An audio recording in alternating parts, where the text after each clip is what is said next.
The review that Variety gave us when we first went on the air in September of 1966 won't work.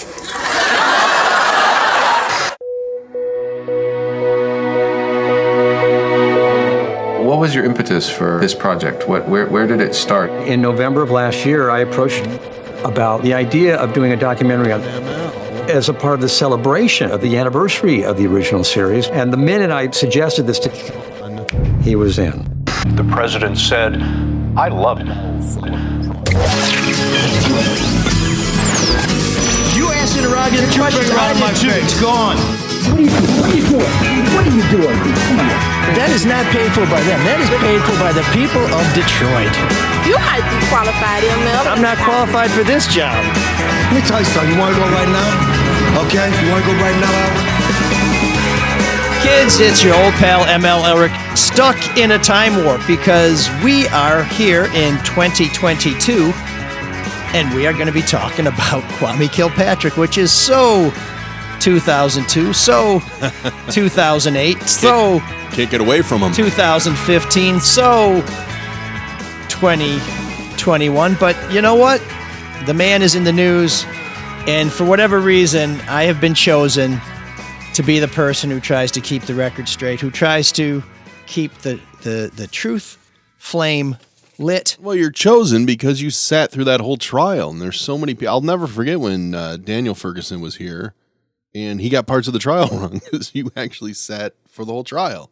He spoke authoritatively about things that he had never seen or heard before, so that's not uncommon with the Kilpatrick coterie, but in the same way that God may have chosen Kilpatrick for all kinds of things, apparently he's chosen me to try and keep the record straight. And so we will do that as we're joined by Allan Lengel, the editor of Deadline Detroit, deadlinedetroit.com, a great news site in Detroit. We encourage you to subscribe and become a member, who has written a column urging Kilpatrick to be freed. He was freed. And he spoke with him, I think, before any other reporter last week, and you can see that full interview at deadlinedetroit.com. So we're going to be talking to Allan a little bit about his Kilpatrick, because I think his Kilpatrick is a little different from my Kilpatrick, and certainly the mayor likes Allan better than he likes me, which a lot of people feel that way too, so I don't know if that's necessarily a Kilpatrick thing. Well, I'm one of them. Yeah. What? I mean, huh? Oh, damn. Are you channeling Shawn? Yeah, exactly. Shawn is not here, by the way, because he is still recovering from a nasty bout of COVID.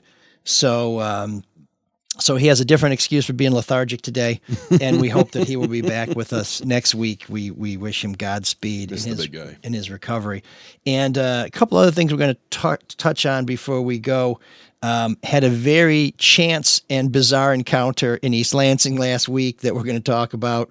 Another one of my greatest hits routines, and a few words about the Clark Park Classic, our outdoor charity hockey game that I started in Southwest Detroit in 2015 with Mike Rattay. The game is this Saturday. That's January 22nd. So we're going to talk a little bit about the game and see if maybe you want to come out and have a beer with me on Saturday. But first, Marc, we should probably thank the people who make this show possible. Oh, yeah. Let's start with Hall Financial, because everybody needs to get some money out of their house. And we know rates are going to go up this year, right? Everybody knows that. That's not a secret anymore. Maybe 3 times. Yeah, that's the rumor. That's what the feds are saying. So right now is the chance to lock in a good rate, because you don't know when they're going to go up. You need to call Hall Financial right now. You can get started with a free 5-minute mortgage review. So that's all it takes. 5 minutes. They're going to look at your financial situation and help you lower your monthly mortgage payment. Their number one priority at Hall Financial is client service. They have over 4,000 5-star reviews. So why would you go anywhere else? After all, you went there, ML. Multiple times. Yes, that's right. You can't stop getting mortgages. I would love to do another deal with them. I just really need to have a job before my my numbers come back. Yeah, when you get that job, then get it all checked out, and they can close your loan in 8 business days or less, the fastest in the industry. So how do you get a hold of them? It's 866-CALL-HALL. That's 866-CALL-HALL, or chat with them online at callhallfirst.com. And when you call them, make sure you let them know that ML Solar Detroit sent you. Yeah. And I was looking at my IRA, and something happened to it that I wasn't really pleased with. But I know there's a guy out there who would say, just don't worry about it. That guy is Luke Nowacki at Pinnacle Wealth, but what jumped out? There was a big drop, and I know the market had some ups and downs at the end of the year, but I had a precipitous drop, and I'm trying to figure out what it is. But when you have Luke Nowacki working with you, he makes it all about. Oh wait, that's too early for that. No, he's the guy who can explain those things. Yes, who can get you in the right deal, and who can also make sure that, as I'm trying to do, you stay cool, stick with the plan. Yeah, he'll provide you. How do you come up with a plan? That's where Luke comes in. Call him 248-663-4748 for rational financial advice. If you're like ML and you open it up and go, well, what happened? What do I do? Get advice, get a strategy. Call Luke, Pinnacle Wealth, 248-663-4748. Because he will talk you off the ledge and make it all about you, sweetheart. Securities and investment advisory services offered through Royal Alliance Associates Inc., member FINRA SIPC. Royal Alliance Associates Inc. is separately owned, and other entities and/or marketing names, products, or services referenced here are independent of Royal Alliance Associates Inc. So thanks, Dave. Thanks, Luke. When you call them, please let them know that you found out about them through the show, because without them, we're not here. And without us, you probably have something better to do. So, well, yeah, call them anyway. So on Twitter, I'm at Elric, and on Facebook, I'm ML Elric. I posted something about today's show that said, Kwame Kilpatrick's least favorite Detroit reporter speaks with Kwame Kilpatrick's favorite Detroit reporter. Now, that's somewhat tongue-in-cheek, but Allan, I think you and the mayor have developed quite a rapport over the years. How do you feel about that? Well, you know what? I didn't know him in the time that you knew him, really. So I've sort of known him in more post prison. It's interesting. I wrote a column in 2018.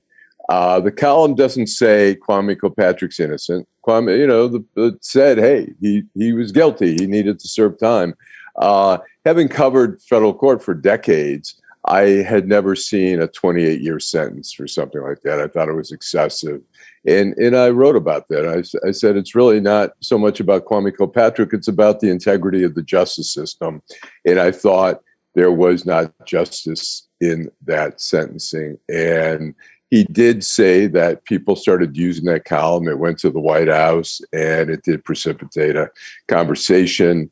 It is what it is. It's not. I'm not trying to suck up to him.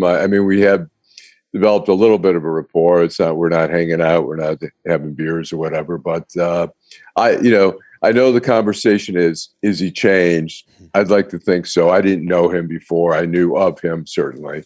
But well, and you had a chance. I think mostly you've spoken to him over the phone. Was this the first time when you sat down with him last week on the Avenue of Fashion? Was that the first time you've been face to face in the same room with the great man? Well, besides the trial, where maybe he'd be walking down the hallway, maybe sure. I'd nod my head or something like that. But that was the first time we actually met face to face and sat down. So it was interesting. I don't know. The interview, he seemed humble, but I don't know. People afterwards saw it and said, "Oh, that's an act. That's not who he is. He's going to be the same old Kwame."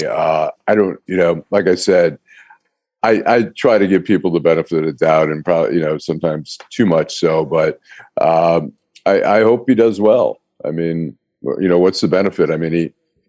Of him not doing well for anyone except, a lot of people saying, "I told you so." I feel like he's fairly predictable. When you hear him ask a question, you kind of know what he's going to say. Did he answer anything that surprised you when you talked to him, Allan? You know what? I have to say I was a little disappointed because I thought we were getting exclusive, but I didn't know that. But he didn't say that. But when I got to the clothing store, Josh Landon from Fox 2 was doing a very lengthy interview, and we were supposed to start our interview at 12:15. It was about 12:35. And then Kwame said, "Oh my gosh, I got to get to a dentist appointment. Can we do this in 5 or 10 minutes?" And I was like, so I did not get to answer or ask all the questions. I thought he was, for what the question, I wanted to get deeper into it and ask some, more probing questions. But he answered what he didn't really dodge. He didn't dodge any questions that I asked him. I like that one question you had where you said, "Where's the money, bitch?" That's usually the last question people ask. I did have people ask, I mean, in my first interview I had on the phone, he said he did have an intention of repaying what he owes, in restitution and stuff. So, and I think, look, this path is certainly going to, I think, open opportunities for him financially. And I think everybody hopes that he does it the right way. Well, his dad always said he should come out as a preacher, and certainly we covered all his bills while he was in the State House, when he was in the Manoogian Mansion, and then when he was in the big house. So it'd be nice if he could start, paying his own expenses. But I think it's interesting when you watch the interview. I'm going to post it on our website, which is mlsoulofdetroit.com. But when I do an interview like that, particularly with a big newsmaker, particularly with someone who has a little bit of a history, maybe more infamous than famous, it's kind of tough because I think you feel like you want to develop a rapport. You want to ask some, I don't want to say necessarily softer questions, but you kind of want to just prime the pump and get the flow going. Because if you come in right away and you say something like, hey, so, prison sucks, huh? It kind of puts a damper on the interview. And in watching your interview, you ask some good questions, some questions I think people will be interested to hear the answer to. But it does seem like just as you're starting to get into some of the, here we're going to go rock'em sock'em robots, it's like, okay, I got to go to the dentist. Yeah. I mean, I was hoping for more time. And like I said, I would have liked to have asked, some more probing questions. And you're right. I mean, you sit down with somebody right away. I mean, even if you're meeting somebody for a business lunch or something like that, normally you don't sit down immediately and say, okay, so here's what we have, here's the numbers, here's blah, blah, blah. You sit down, hey, how's it going? What's going on? How was your, oh my God, it was a terrible drive over here, or, oh, I've had a rough morning, or it's been a great morning, or whatever. I mean, there's some niceties that are exchanged, and you sort of ease into stuff. And I think that's anything. I mean, we're dealing people with people, and so, and we've been in the business for so long. We interview people. We know how it's done, and we don't. There's some niceties that are created before you get into it. And like I said, I mean, he answered all the questions I asked. He had a dentist appointment at 1:00. I know he was late for it, and I did get about almost 20 minutes instead of 5 or 10, which 5 or 10, I was like, oh my God, what can we do? And even during that time, I'm trying to touch all four corners of what I want to get to. So, but you thought you were going to have an exclusive, and then you find out that Josh Langdon is there. How did this come about? I mean, it's almost like he's doing a media tour to launch this online ministry to make more money. Right. I mean, to make it clear, I mean, he did not tell me that it was an exclusive. We had, I reached out to him, and he said, I'm going to be in, this was maybe in November. He said, I'm going to be in January 8th or whatever. Why don't we get together? But the timing is perfect, because he announces that, he's got a child on the way, and now he's getting his name. I thought Fox 2, I thought their interview was just embarrassing for Fox 2. It was like a reclamation project. No hard-hitting questions. It was, I don't know. I thought that one was ridiculous. So it's clear what he's trying, for me, it's clear what he's trying to do here. Well, I saw, I was standing right there when the interview was going on, so I probably listened to about, 20 minutes to a half hour of it. I thought it was interesting, and I haven't watched the Fox 2 thing, partly because I watched a lot of it. I thought one of the interesting things during that Fox 2, and I don't know if it made the cut, when he was talking about Donald Trump. Kwame was talking about Donald Trump, and he said, look, he did one of the greatest things. He gave a man freedom and stuff, and I'm not going to make all these judgments, and I'm not going to get into all his politics, he says, because when I was doing politics and I was helping out with the state Democrats, he says, I'd be doing commercials up in Alpena that were basically, I was, helping them make commercials that were anti-Detroit.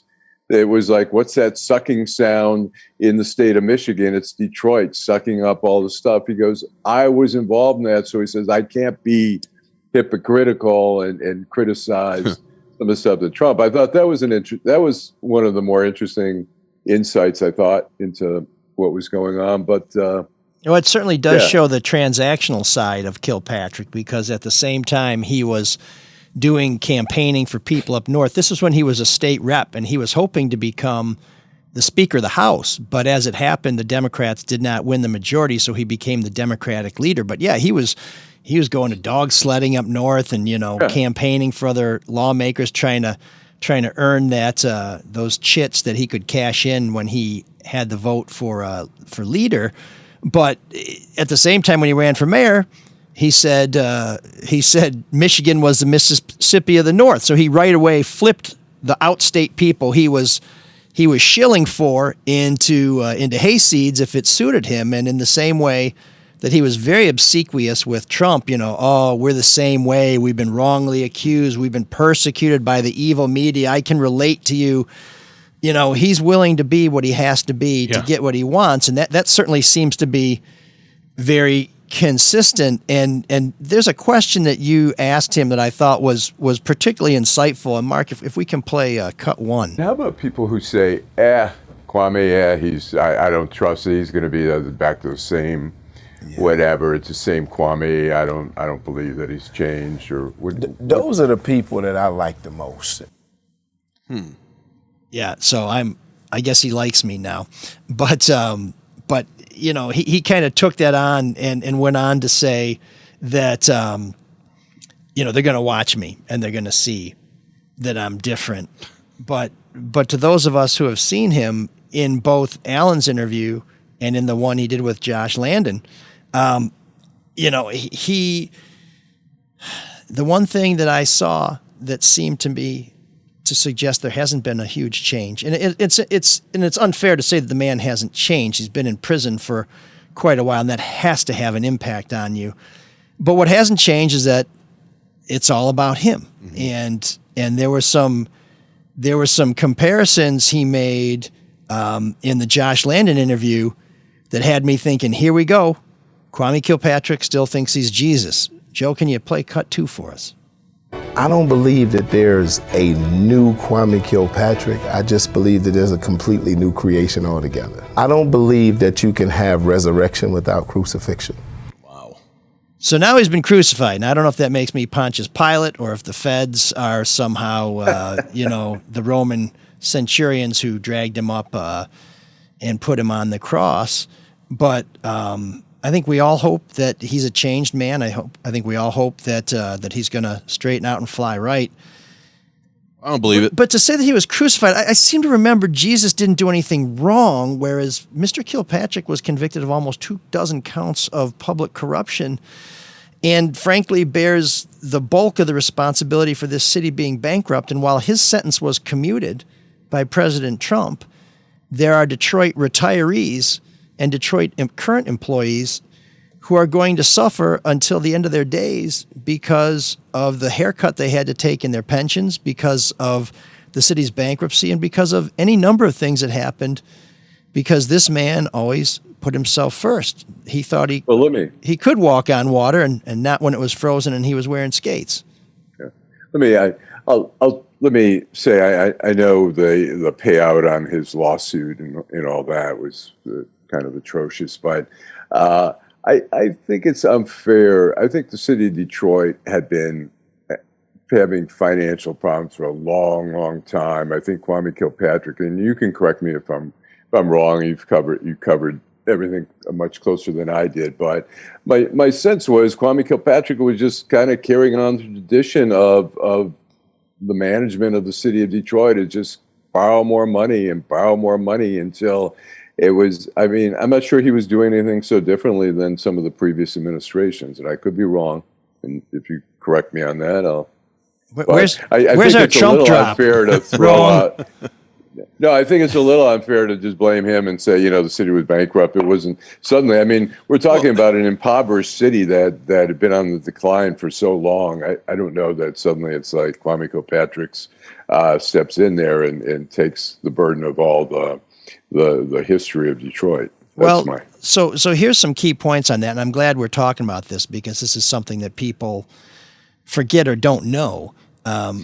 when Mayor Archer became mayor in the early 90s, the city was facing a financial catastrophe. And one of the reasons why I'm involved in this fundraiser for Clark Park is because the Mayor Archer, closed Clark Park as a city recreation center because the city couldn't afford it. He adjusted the city's budget to its revenues, and the neighborhood came together to keep Clark Park open, which is a wonderful story about Detroiters coming together to help Detroiters. But Mayor Young laid off hundreds, maybe thousands of police officers when he had to during the 70s to balance the budget. Mayor Archer made deep cuts when he came in to try and get the city back on its on firm financial footing. And as Mayor Archer was leaving office, he instituted, and he was in office by the end in sort of a financial, it was a very good time, but he recognized that the city was headed for trouble in the early 2000s, and he had a contract on the table for city unions that offered a couple percent raises and some other stuff. He took those contracts off the table because he realized the city couldn't afford the raises. He instituted 10% across the board budget cuts before he left office. And he told Kilpatrick as he was leaving that, hey, there's some tough times coming. You need to be ready for that. And when he left, there was a surplus and there was money in the rainy day fund. Kilpatrick immediately came in, spent down the surplus, depleted the rainy day fund. And then when Kilpatrick became mayor, one of the better things he did was negotiate deals for permanent casinos in Detroit. Well, you know how it is here, temporary, permanent, temporary, all this foolishness. But there was a lot of money that came in. There's like a $150 million payment that came in, spent that. And the casino tax, that was a brand new source of revenue, or at least a source of revenue that had become very robust very early in Kilpatrick's tenure. So he had new money to help balance the budget, and he didn't. He did not adjust the city's spending. He did have some cutbacks in state aid, which a lot of cities had to deal with, none of whom went bankrupt. And then one of the other things with Kilpatrick, and I asked him this when he came back in 2012 or 13, I think it was 2012 because I was just starting at Fox 2. He was at an event talking to the National Association of Black Journalists Detroit chapter, and I asked him, I said, what responsibility do you bear for the city's bankruptcy? And he said, I bear some of it because I didn't think the city was ready to take the kind of cuts that needed to be made. In other words, he wasn't willing to be the leader who said, guess what, folks, this is going to hurt, but we have to do this or we're going to lose control of our city. Right. So he kind of fiddled while Rome burned. And certainly we do have some structural problems, and I don't want to go into some sort of civics finance lesson here, but Kwame Kilpatrick did what he thought he needed to do for Kwame Kilpatrick, even if the ultimate price would be paid for the residents and Detroit workers. And people, he wants to skate on this was just an affair. He wants to skate on I got an outlandish sentence. He got the same sentence as a white guy in Cleveland who did less than he did, but we can leave that for another time. But this city's bankruptcy very much has Kwame Kilpatrick's fingerprints on it. Yeah, I'll say the white guy in Cleveland. I would say the same argument for that guy as well. 28 years was excessive. I think. I mean, what's the point? I mean, you give somebody 15 years, you give them 28 years. I mean, what it is that they can't pay any restitution. Now, look, Kwame's going to be able to pay some. Hopefully, we'll see some restitution there. The guy, or he could claim he only has $6 again, like he did last time. Yeah. But I think.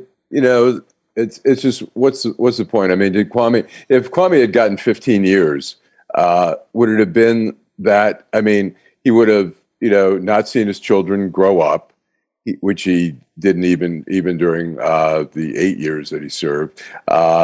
His marriage dissolved, which it may have dissolved anyways. That banging other chicks might have been a factor in that more than the going to prison. Right. Well, all those things are because of things he did.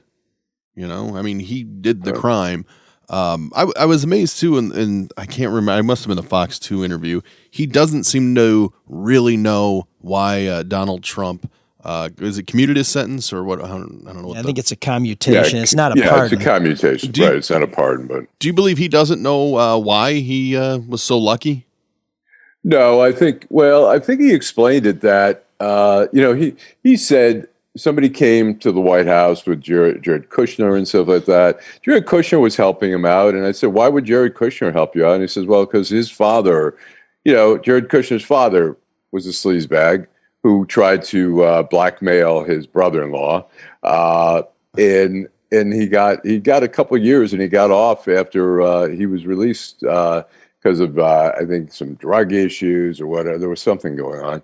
But I think he has an idea. I think he just decided people went to Trump. They went, with the argument. They went with the column, with the other arguments, saying, look, this is really, he said, the column popped up and they said, here is evidence that it's not just Kwame Kilpatrick and his friends who think he got too much time, that he got, there was an injustice there. And I think they saw that as an opening, but there was a lot of discussions going on. There was a lot of discussions going on. And I think Trump just said, all right, let's do it. And I also think, I think he may not have understood everything that Trump was thinking, but I don't know that anyone could ever understand everything that Trump is thinking.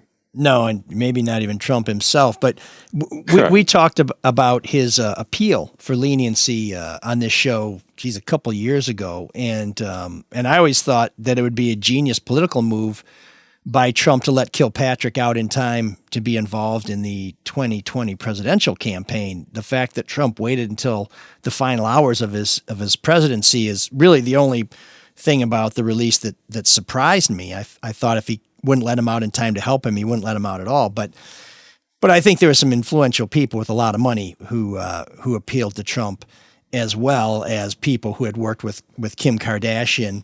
But, briefly, and I think, arguing whether or not Kilpatrick got enough time or not is sort of whistling past the graveyard, because he got the sentence he got and he's free now. And we, frankly, on a personal level, I'm glad for his sons that he is free, because to be without your father when you love your father is a terrible thing. Now, he probably should have thought about that when he was stealing and cheating and whatever, but we're past that now. But just as a last note, and I'll give you the last word on this, that 28-year sentence, those sentences are determined by guidelines. It's determined by whether you're a public official. That enhances the sentence. How much money you got as a part of your corrupt schemes, how many counts you were convicted of, and the kind of counts you were convicted of. And in fact, the guidelines called for him getting more time. The judge kind of gave him somewhere in the mid-range of what prosecutors were looking for. So, I mean, there was a formula. Federal sentences are decided based on a grid where you put things in and it spits out a number. Nobody made up that Kwame Kilpatrick should get 28 years. And frankly, the fact that he was a public official, that's one of the reasons he got so much time, because the system is set up to say if you take an oath to serve the people and instead you cheat them, you're going to be real sorry. So don't do it. Well, that's one way of looking at it. I think it's a little bit too black and white. There's a reason that the guidelines were no longer mandatory. I covered a lot of cases when those guidelines were mandatory, and judges would go like, this is not fair. I really don't agree with this, but my hands are tied. We have to do this because we have these mandatory sentencing guidelines. Now they're just guidelines. And I think sometimes they work and sometimes they're totally out of whack. And so I think to just plug in numbers and this and that, I mean, you can do that, but I don't think it really is. It's look, if he had gotten 15 years, wouldn't I mean, if you don't think of that as a deterrent, if you don't think of that as punitive, I mean, like I say, I think the guidelines are just what they are. They're just guidelines. They don't always fit. It's not everything fits all, and they're not always appropriate. And I think in this case, it was not appropriate. Certainly the government argued based on the guidelines, and so they weren't out of bounds in that. But to be honest, I think the judge may have had some second thoughts about those sentences, because they just don't really. They don't make sense. And plus we end up paying hundreds of thousands of dollars to put away somebody like Kwame Kilpatrick for all these excessive years for what? I mean, what's the benefit? I think he got the message. he did something wrong. I mean, like I say, if he had gotten 15 years, if he had gotten 12 years even, I think he would have gotten the message that it was punitive and there was something wrong. It'd be nice if he admitted that he got something wrong, because I just feel like that, I don't know, maybe it needs to be clear. But I wanted to ask you, does he still drive a tremendous amount of traffic to DeadlineDetroit.com? I mean, does he still a guy that gets a lot of eyeballs? Tremendous is I would not say tremendous. I'd say very, we definitely got some good traffic off of that. It wasn't like we've done a lot better with some other ones, and some other ones that you wouldn't we've aggregated something and taken us 15 minutes to write, where we've done a lot better. I mean, it did decent, but there's no question. There was a debate on 910 AM. I helped co-host a show on Saturdays with Adolph Mongo, and there was a debate whether we should, who cares about Kwame Kilpatrick anymore? And one of the co-hosts, Vanessa Moss, who's an attorney, she was like, I don't care about Kwame anymore. I don't need to hear about him. And I'm not going to give Deadline, the traffic. And she's a supporter of Deadline. She donates, contributes to us. So it's not personal to the Deadline, but she feels like there's resentment, and it's not a black and white thing. There are a lot of black people who are, we see that on Facebook, on social media, where there are, some of our black readers are still angry at Kwame and are not sympathetic at all. So, but the question is there interest? And I have an interest in the history, and I appreciate Mike, his budgetary, little insights there, because I'd forgotten a lot, and I haven't followed things so closely. But I feel like the mayors are sort of markers or milestones in the history of Detroit. I interviewed Coleman Young for 4 hours back in 1984 or 85, beginning of 85. On his battle with the FBI for 40 years. I find, the mayors are a significant part of our history here. And so Kwame's part of our history, good or bad. It's, Sure. And to those people saying, why are we talking about this now? He came back here. Mm-hmm. If he stayed down in Texas, if he decided to just hang out in Atlanta, we wouldn't be talking about it. And I'm not saying that his Detroit privileges are revoked. That is not something for me to decide. Most of his family, when there was nothing left for him in Detroit, they beat feet for someplace else, which I think says something to you about their commitment to the city that they helped put in the position that it was in when they left. But be that as it may, you're still free to move about the country. But when he comes home, I don't think we'd really know about it. Maybe some word of mouth, except he makes himself available for these interviews because he wants the attention, because it serves his purposes, and because, he still wants something from us. Right. Money. Look, he's launching, on the 20th, tomorrow. He's going to launch, it's called, I think, Movemental Ministries, and it's going to be a virtual ministry. Now, who knows who Kwame Kilpatrick is outside of Detroit? I mean, people have heard of him and stuff, but who has the greatest interest but Detroiters? So who's going to be probably, at least the starting foundation of his ministry is probably going to be a lot of Detroiters. That's my, there could be some folks in Atlanta if he gives himself a profile in Atlanta, but for the most part, Detroit is really, he's doing it from Georgia, but I think Detroit is going to be an integral part of his ministry. Sure, and I told Allan I was going to give him the last word on whether the 28 years was fair, and I think I kind of have, but I want to give maybe Kilpatrick the last word on what happened to him, and this is one of the things that he talked to Josh Landon about on Fox 2. Do you feel you were treated unfairly in the public eye? I just can't talk about it being unfair. I think it was necessary. I was so angry at Channel 2 and 4 and 7 and Free Press and the reporters, and I'm just not anymore because it was pretty good that I was afflicted. And I don't know where I'd be if I would have just been able to keep going like I was going. And so I needed all of that to sustain the strength, the confidence, and the courage that I have now in proclaiming the Word of God. I don't believe that I would have the tenacity that I have for it, but for all that I went through. And so, no, I know a lot of people think it was unfair, and this was, they pronounced a 28-year sentence on me, and people say, that was ridiculous. Well, I didn't do it. So, did I deserve it? I don't know.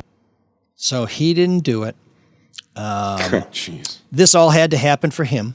He's not sure where he would have been if we hadn't gone through what we went through. Well, on behalf of the marriages that were ruined, on behalf of the police officers whose careers he tried to ruin, on behalf of the city workers who suffered, on behalf of the neighborhoods that suffered, on behalf of everything that the city went through because of his corrupt, incompetent administration, I'm glad we could help. You're welcome. I would say, during the first interview I had with him, I had a lot of time to maneuver and kind of ask questions. And I did ask him about the crimes. And he basically he said, I don't really want to go back there and relive everything and do stuff. So he kind of, that he avoided. I mean, that was, of the whole interview, I thought it was a really good interview. I was happy with it. That was the one part where I was a little bit disappointed that I would have liked for him to just put it out there and said, look, this is what happened.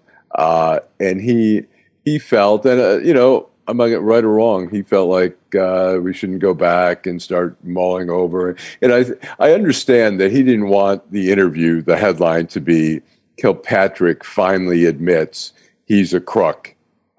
He wanted something more moving forward and stuff like that. And so I totally get where he was coming from on that. So, well, in the same way that you can't have a resurrection without a crucifixion, I don't think you can have redemption without remorse and without admitting that you did something wrong. So I'm not here to beat up on Kwame Kilpatrick. We used to be pretty friendly. He tried many times to hire me early in his administration. And if I had a chance to sit down with him and have a conversation, I'd love to do that because there are some redeeming characteristics about the man. But to pretend he's a charming guy. I like the guy, but Oh, believe me, that's why he'll be a great preacher. Yeah, he walks into a room. I walk into a room. Everybody's like, "Tell that funny-looking white dude to get the hell out of here." I'm talking to Kwame, but I think I want him to go forward and to do well. But I think for him to pretend that what he did to this city, the trauma that he created in this, the extortion, the businesses that were ruined, the lives that were ruined, you can't pretend that didn't happen because it did. And I saw it and it broke my heart and it bothers me, I guess, on a personal level, that doesn't seem to bother him. It's all about, now it's time for me to do well again. I hope you do well, but you can't drive away from the fatal car crash and say, shit happens. Or actually, in this case, say, I don't know if shit happens. People told me shit happened. I'm just driving. Yeah. I was just driving fast, drunk, on the wrong way on the highway and shit happened. Don't blame me. And I think he's going to bother a lot of people. And Ralph even commented on the Facebook page about he's preaching to us now what is right and what is wrong. He said it was a total joke, and it does feel that way when there's like no remorse. That how do you if you don't accept what you did wrong, how do you tell us what's right and wrong? Yeah, he's an amazing, talented man who could reach a lot of people. And when he was a teacher, he reached a lot of kids, and he really could have been someone. I don't want to say he could have been Christ-like for the city of Detroit, but he really could have been one of the heroes of this city. He could have been one of the greatest mayors of our lifetime and maybe of any time, but the flaws he still refuses to admit are the reason why he's not, which isn't to attack Allan. Allan did a great job. Allan has done a really good job presenting what Mr. Kilpatrick has to say, challenging him on things, and we really appreciate you getting the mayor to sit down and say a few words before he got flossed. Now, you might say that Josh Landon got fleeced, but yeah, that was. And Josh is a nice guy. He's a good East Side guy. Nice guy. But I think his approach to that was, hey, I got an interview with a real famous guy. Let's talk about how he's feeling. And I'm more concerned about how regular people are feeling. And Allan talked a little bit about this. I know on the campaign trail, I'd run into people who say, you're the guy who got Kilpatrick. Good job. And then I'd run into people. In fact, it happened at the polls where people would say, don't vote for him. He's the one who got Kilpatrick. He's the one who put Kilpatrick away. Don't vote for him. You know, so one person. He's still polarizing. There's strong feelings, about him one way or another. People are very, there's not a lot of neutrality about Kwame. Well, it's probably because of what ML just said. There was a lot of potential there, and he wasted it because he chose himself. He disappointed a lot of people, no question. Yeah. And there's only one person to blame, and that's Kwame Kilpatrick. But I'd be curious. I'm curious what with the new ministry, what his footprint will be here in Detroit.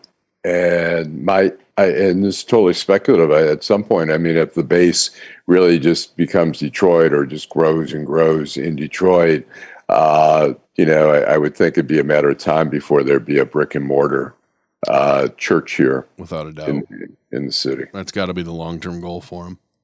Well, we'll see, but for better or for worse, I'll be here to keep the record straight. And Allan, thanks for making news. We're going to have DeadlineDetroit.com. You can check out the latest news that they're breaking there, and we'll also have a link to Allan's interview with the mayor just before he got his enamel scraped.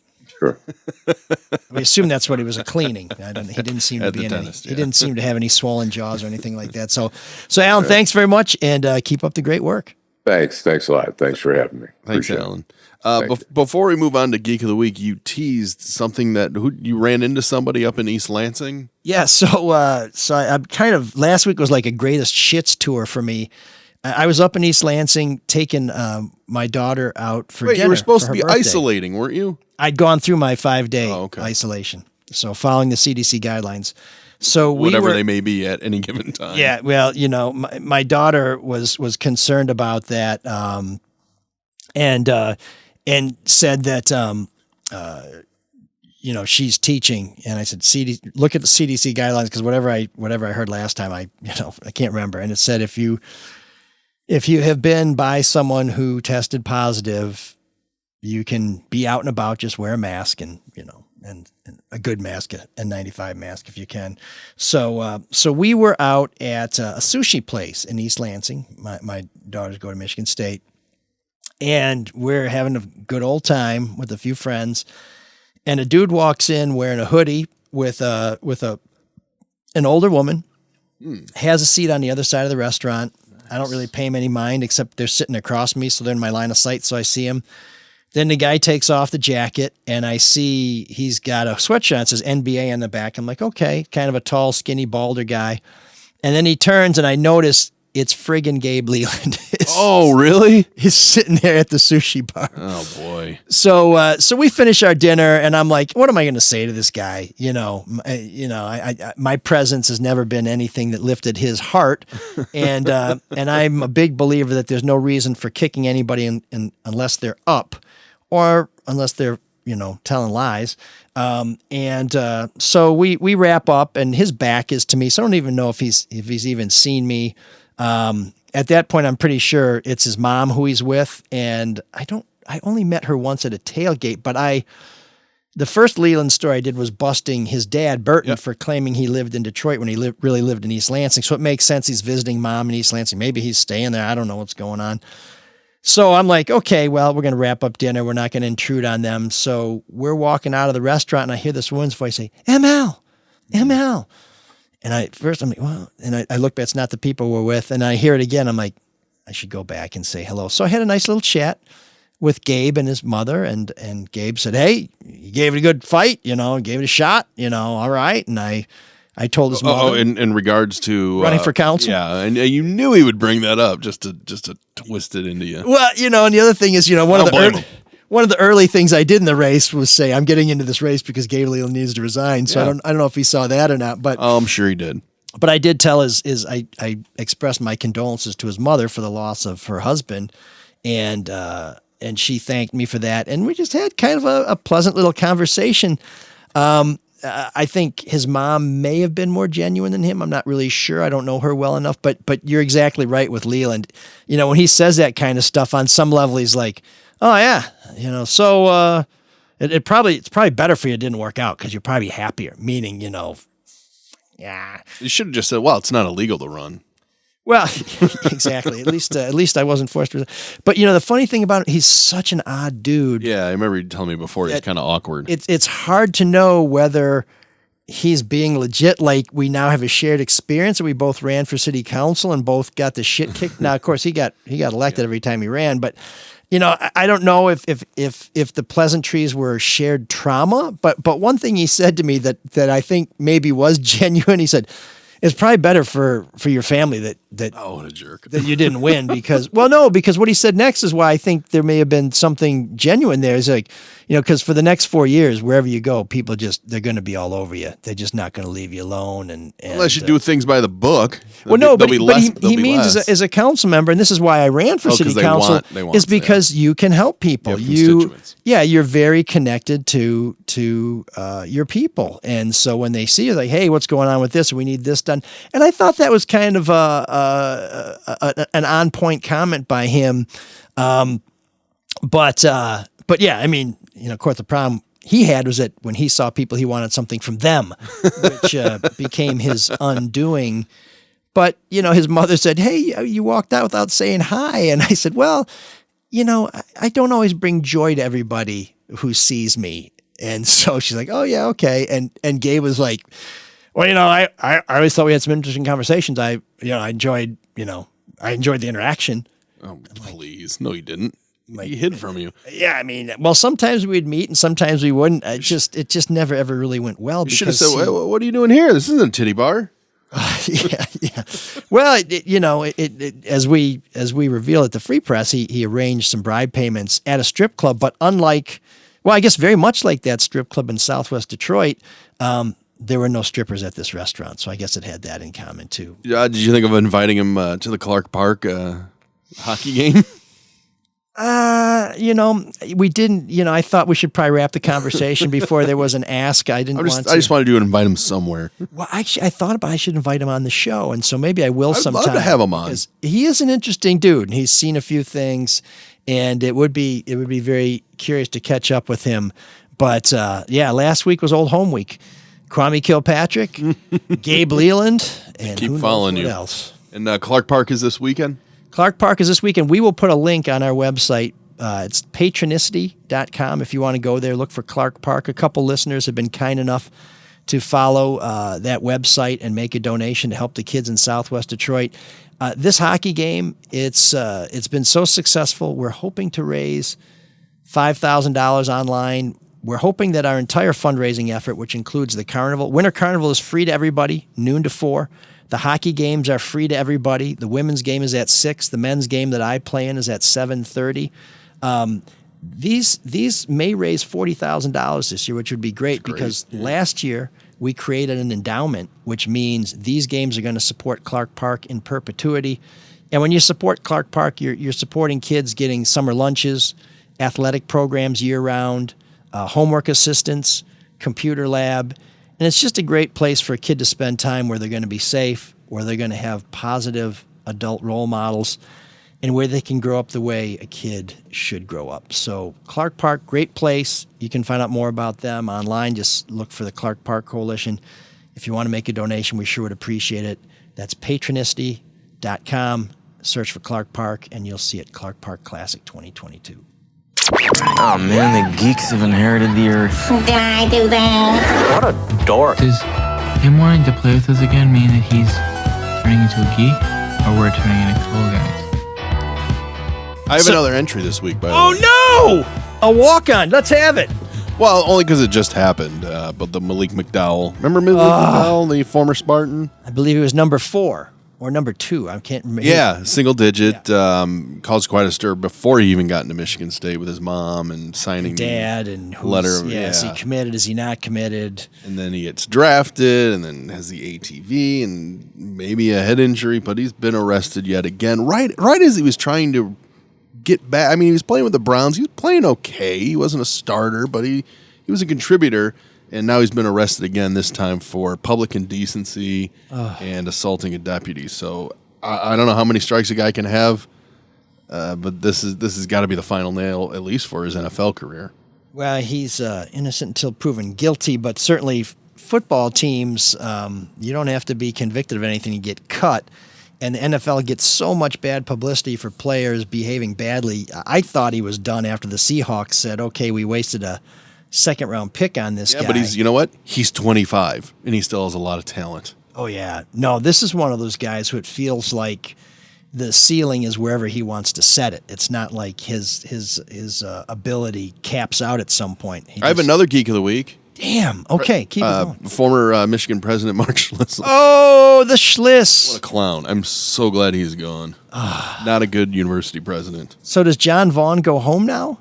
No one's I just saw in the news 100 days he's been camped out in front of the president's. And all he wants is an ear. He just wants someone to listen to him. And the regents won't do it, and Schlissel definitely wasn't going to do it. I don't know if Mary Sue Coleman, the old president, who's now the interim president, if she'll do it. My guess would be no, just because, got to keep those payments down. Of course. But she should. It's an easy one. ML, it is the easiest thing to do, and yet they've all refused. But he's definitely a geek for, I don't know if you read any of the emails and how he hit on this subordinate at work, which violated the rules he created after Martin Filbert, a provost there, got in a little bit of sexual trouble. So good riddance. Bit. Yeah, no. Schlissel tried to dance around the Dr. Anderson thing, was accused of maybe knowing about the provost's sexual harassment no doubt and he not did. really doing anything about it. They work in the same building. Right. And he should know. And he was already on thin ice with the, is it the Regents, Board of Regents there? Yeah, and that's really also what it boils down to is money, because the regents were not happy with how he would, treat donors, because that's an important job of a president. But the whole Michigan, the business school downtown, he kind of kept that secret from the regents, who are his boss. And I don't know. Do you know how many sexual impropriety cases that he's had since his time as president, since 2014 on? I have no idea. 7 that he's presided over, and he's handled them all poorly. So wow. Well, I'll tell you, as someone who's seen a few text messages in his day, the emails and the messages between him and this subordinate, they all seem pretty PG to me. Yeah. But when you have a zero tolerance policy, zero means zero, and yeah, he just didn't seem to engage. The regents did want him out, and he gave them all the ammunition they needed. Well, now that he's a tenured professor, doesn't he? He is like a $2 million to create a lab and do. I mean, that's all gone. I believe that was kind of his parting package. This 2-year transition where he got his full presidential salary of like $960,000. I believe that is all gone. He is still a tenured professor, though. But I gotta imagine that the tenure review board will strip that away from him. Well, I thought I saw something in the news of the Free Press talking about a morals clause in his contract that may void some of those things. But if he sticks around on campus, not a good idea. Yeah, he's got a pretty good deal there. So beat those two geeks. Wow. Well, before I get to that geek, this would be an ungeek, I guess. It wasn't too long ago that a judge ruled that the prosecution of Lou Anna Simon, the Michigan State president who resigned under a cloud, that the AG's case against her for covering up Dr. Nasser's crimes was a joke, that it was politically motivated and had no merit whatsoever. I don't know where that case is going to go, but it's been tough few years for the presidents of Michigan's two most esteemed public universities. And of course, there's been lots of feuding between the Board of Governors and the president of Wayne State in the past few years. But, hey, it's tough to have one of those jobs. They get paid a lot. That's why you get paid a lot. I think they know what they're in for when they take them. So okay, two good geeks. Well, I've got a couple of good geeks myself. They are Los Angeles police officers who were responding to an armed robbery in progress call when they got a more important call. Snorlax was near. Yes, they were captured on video in their car on their way to respond to an armed robbery in progress at a Macy's in L.A. when somebody realized that this was a Pokemon Go prime opportunity. Officer Eric Mitchell, and this is according to a report in The Guardian, Officer Eric Mitchell alerted Officer Louis Lozano that Snorlax just popped up at 46th and Limert. The Guardian says when their car stopped again, the digital in-camera system recorded Mitchell saying, don't run away, while Lozano described how he buried it and ultra-bailed, or ultra-balled? Let me double-check that. How old are these? I'm not as up on Pokemon Go as you would think. Buried and ultra-balled a Pokemon character before announcing, got him. Oh, boy. When officers got their Pokemon, LAPD decided to go get them, and they are both now no longer LA police officers, but they are our Geek of the Week.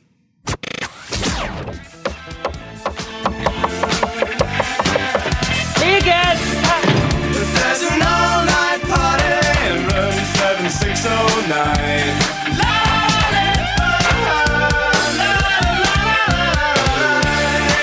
and you can dance together all night if you've got the time.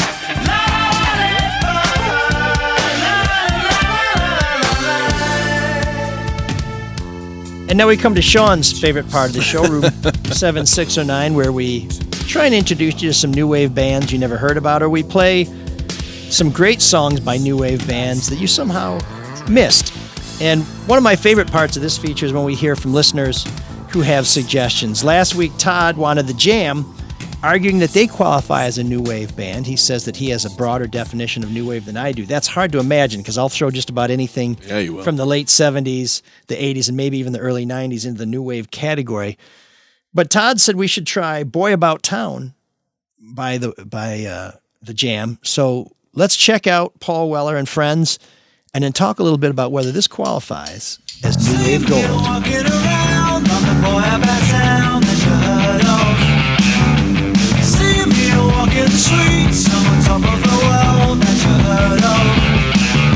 Oh, like wave across the wind, I glide up street, I glide down street. Oh, I won't let you go till you finally come to rest and someone picks you up. Up street, down street, and puts you in the bin. You're walking around, I'm the boy about town that you heard of. Seeing me walking the streets, I'm on top of the world that you heard of. La la la la la la la la la la la la la la. La la la la la la la la. There's more than you can hope for in this world.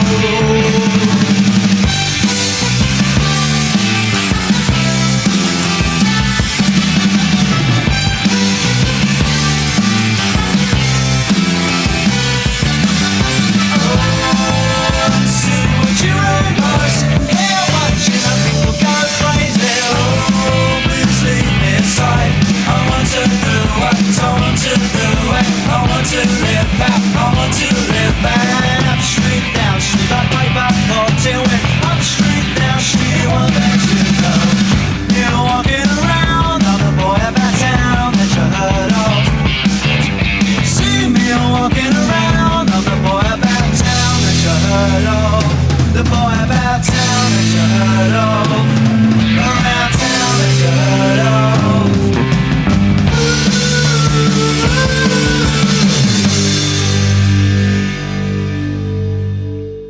So I heard that, and it felt to me a little more rocky than new wavy. Yeah, a little kind of punkish too, a little ska-y. Yeah, definitely some ska influence, which is new wavy and very danceable. That's new wavy too. But when I first started listening to it, I thought, boy, oh boy, Paul Weller must love the Kinks, because it made me feel like I was listening to Ray Davies and the Kinks. Yeah. And in reading up on the Jam, the Kinks and the Who and sort of the whole mod movement were very influential on the jam. We have played Paul Weller before on this show, right around when he was in town playing at St. Andrews Hall a couple of years ago, because he was the front man of a very new wave band, the Style Council, a great band that he formed with a keyboard player. But when I listen to this, I'm always struck by the jam. You know their music. You may not know that song, which is why it's great that Todd has brought it to our attention. But That's Entertainment. A Town Called Malice. Those are pretty solid tunes. The Jam were an incredibly successful band. Like almost everything they did was a big hit. I think they had 15 top singles. They did 4 albums, all of which, charted very well. And then Paul Weller just said, I'm done. I'm out. I'm going to start, doing something else. Why? Weird dude, because... what is he doing now? Well, he tours as Paul Weller, and he'll play some jam tunes. I think he plays some Style Council, if I recall correctly. But his thing was he felt like they were at the top of their powers, and he didn't want it to drag on. He was also a younger guy then, so maybe he was thinking, I got lots of other stuff to do. And you don't know what the tensions were like inside the band, sort of a small group. And apparently the other members of the band did not speak to him for years because they felt like they had a good thing going. They were probably just starting to get some money in their pocket. I think he did most of the songwriting, so they're going to get their money from album sales and touring, whereas he's going to get publishing. So they're probably thinking, "Ooh, this is really starting to pay off." And say, "Way to go! Wait a minute, the bell cow's gone. What are we going to do now?" And their individual efforts have not fared quite as well. But Paul Weller is known as the Mod Father because while other post-punk groups were kind of angry young men and were pins through the head and ripped up denim and everything like that, these guys dressed like the Beatles. These guys dressed in the mid to late 70s like they were out of the early to mid 60s because he, by design, thought that was a cool look. It would set them apart. And they also took kind of a different tack where they would criticize some of the roughnecks and some of the troublemakers, where they sort of, got pigeonholed a little bit. Oh, they're a very conservative band. They're very establishment. But then a lot of their songs, Town Called Malice being one of them, really speak to a lot of the unhappiness and a lot of the discontent that working class people felt in England. And so very interesting cat. Hey, if they want to be new wave, I'll call them new wave, but I like it. It works. Yeah. Good job, Todd. It's good stuff. Is it Todd month? Is that what it is? Or is it Paul? Who is the listener we're going to go with every song for him? It's funny you should say that because we're going to be talking great. about the potential for a Todd month coming up real soon. But first we want to thank the people who support this show, not only our sponsors, Hall Financial and Luke Nowacki at Pinnacle Wealth Management, but you. I'm speaking specifically of Kristen, Bryant, and Todd, who consistently support this show with a donation. Any amount is appreciated. And special thanks to new donor James, who made a generous gift to the Soul of Detroit. So thank you for helping us stay afloat.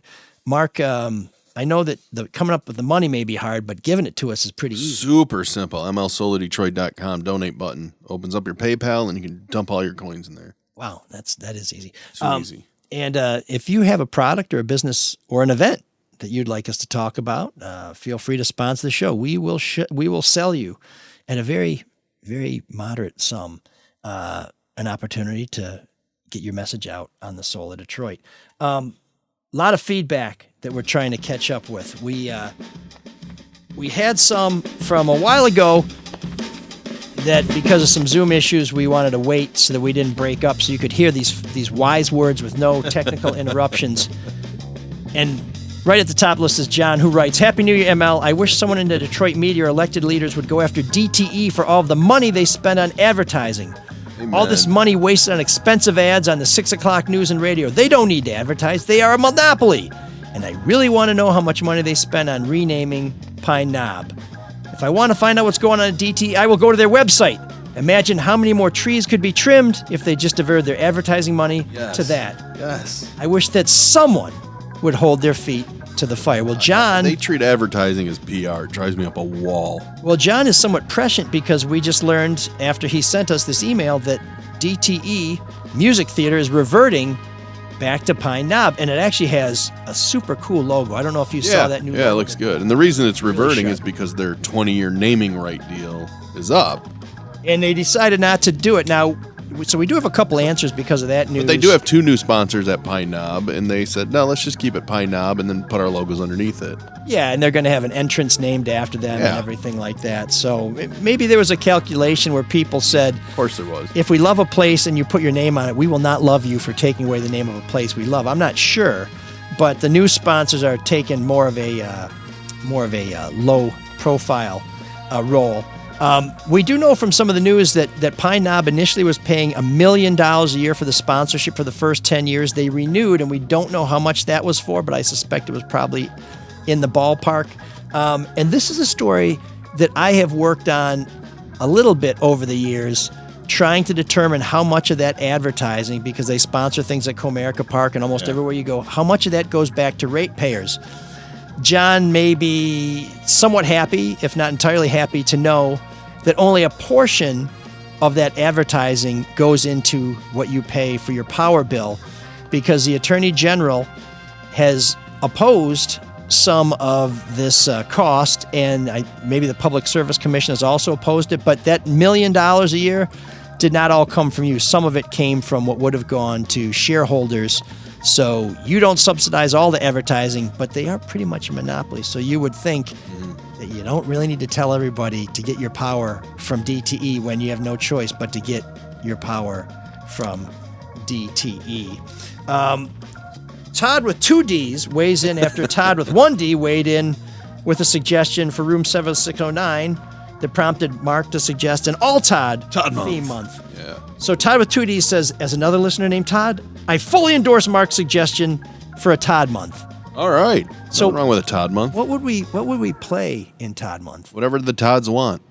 Oh, really? Okay, I thought guess. I thought it'd be bands, like Todd Rundgren or it could be that too. I'm not I sure don't know Big how many Head new Todd and waves. the Monsters really fits in the new wave category. But so if you like Todd month, send us a suggestion at mlsoulofdetroit@gmail.com or give us a phone call at 313 Butterfield 89070. That's 313-288-9070, and suggest a Todd themed song. We're gonna take just about anything you can come up with if we're gonna do a whole month on this. We created more work for ourselves. Yeah, maybe we should do it in February. I think there's no chance we'll have more than 4 Tuesdays in February. So we are open to a Todd month, but you're gonna have to help get us there, people. Nick says of last week's episode, which was headlined "Creeper of the House," it's so damn funny and so sticky. So he likes that headline. Worthy of a New York Post cover. Great show this week. Hearing that background on the Chatfield and Kilpatrick stuff is awesome content. And here's where I should mention, when we talked about the similarities and differences between the Lee Chatfield sex scandal and the Kwame Kilpatrick scandal that was only partly about sex, I forgot to mention the biggest difference, and that is that Kwame Kilpatrick spent $8 million of taxpayer money to cover up his affair and his illegal firing of police or retaliation against police for doing their jobs. Now, maybe Lee Chatfield spent some public money to further his dalliances. More on that later. Yeah. But that's a huge difference, and one that I apologize as the world's foremost expert on the mischief of Kwame Kilpatrick. How did I forget the $8 million? Kind of a major oversight on my part, so I apologize. Sophie writes, hope you and Mr. Windsor are feeling better. May I ask you two sort of an inside baseball journalism question? On Sunday, there was a Free Press cover story, a 5,000-word expose into a large predatory school called Baker College. It's a great piece. An amazing piece of journalism, and your friend Mr. Schaefer was its editor. Oh, I didn't know that. Since you've written so many big stories, I'm wondering if you think that was one of those stories that has the newsroom buzzing before it went live and put on the front page of the Sunday edition. I'll say no, just because there's nobody in the newsroom. There's no newsroom anymore. Yeah, I mean, I'm sure the editors were very excited about it. And whatever reporters knew about it, I'm sure they were proud that the Free Press turned out good work like that. And here's what the story is in a nutshell. It was written by the Free Press's award-winning education reporter David Jesse, higher education reporter, and Anna Clark of ProPublica, a nonprofit national investigative reporting entity. They teamed up to show that Baker College, which says it's going to help kids get jobs and make a lot of money, does a better job of putting people in debt than it does putting them into a higher tax bracket. So you should definitely check that out. You can find it at freep.com. You'll probably have to subscribe. It's well worth the money. And right now, the Free Press is running a promotion where you can get a 6-month subscription for $1, which is cheaper than it would be to buy that Sunday paper. So think about subscribing to support that kind of journalism.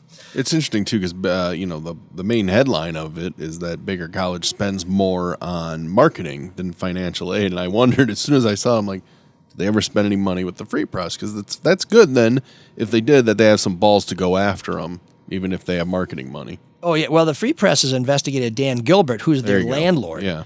And I'm sure Rock Financial advertises, and I know Dan Gilbert doesn't like being criticized, so they've been pretty brave about stuff like that. Sophie goes on to ask, is there a broader reaction, say from Dana Nessel, the Attorney General, or a federal agency that a newsroom is hoping to elicit with such a piece? Well, as reporters, we just tell people what we found and hope that they'll do something about it if they think there's something wrong. So I don't know that piece was done with an eye towards making something happen. But I think the reporters, if it turns out there was something illegal they revealed, would be gratified that somebody tried to right a wrong, because whatever you believe about the media, most reporters, particularly local reporters, just want to see things get better in the world around them.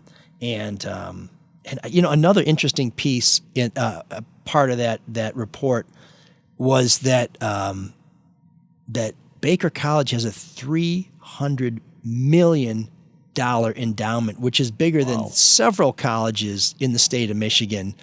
And, usually colleges will subsidize their operation by taking the interest off the endowment, which, so basically you got $300 million every year. That probably throws off like $24 million in interest, and you invest that into the college or projects or stuff like that. It sounds like that endowment is just growing and growing and growing. Who knew Baker College was so big that it would be sitting on $300 million? And I sent a note to one of the authors of that piece saying, great story. Boy, that endowment looks really big. I wonder what's going on. They're like, we wonder that too. So there may be some more digging. I don't know. But last comment from Sophie. Of course, a story like that informs prospective students across the state. Well, it does only if they're consuming the news. So hopefully people saw that, and then as they're looking at how to better themselves, they will act accordingly. Mark, I think we both agree we'd like to see Shawn get better and get back in studio soon. What else is going on, man? I don't know. Joe, what's going on? And that's about it. That's episode 2. Update on Zoovstopia. Yeah, that's J-World. We're still zooming with Zoovs, the Zoov master. I don't know. I don't think we're gonna get much out of him though. That's it. So, anyways, what's great about him? He's a man who speaks softly and carries a big gross keyboard. Oh. Yeah, because he does all the technical stuff. He's our wizard. And Shawn is doing better, but he's still under the weather. Still under the weather. Okay. Well, one of the things I know would help make Shawn happy, and Joe as well, is if you would subscribe to YouTube channel ML Elric, where we do our live broadcast every Tuesday. You can also catch it on Facebook page ML Elric. But do you really want to put any more money in Facebook's pocket? They don't put any into ours. So we'd love it if you would subscribe to us. And when you subscribe, you'll get alerts when there's new content out there. So YouTube's really good like that. We, of course, would love it if you would share the show, rate the show, send us your feedback on how we're doing, and subscribe to the show. And if you got some spare time, of course, Drew and Mike is on every day. Great show. Charlie Duff's on once a week. Good stuff. Check it out. And until next week, Cyrus. Oh, and next week we might be talking. Why are you dragging out? Well, because I'm thinking next week we might be talking about more public corruption. So I want to leave on a cliffhanger. Oh, okay. I'm hooked. I'll be here. The ventilation kind of died on me, and when the fan died down, it's like, oh, it's finish strong. So peaceful. Now, I'm going to let Cyrus finish strong by taking us out. Can you dig that? Can you dig it? Can you dig it? To create a character who leaves a mark on the society that strikes a chord that resonates. Alric did that. It made the world stand up and listen. Fascinating. If there was a word you would use to sum up or describe, what would that be for you? Noble. Dignity. Artist. Integrity. Humble. The first word that does come to mind is loving. Love. It's definitely just love. I have been and always shall be your friend.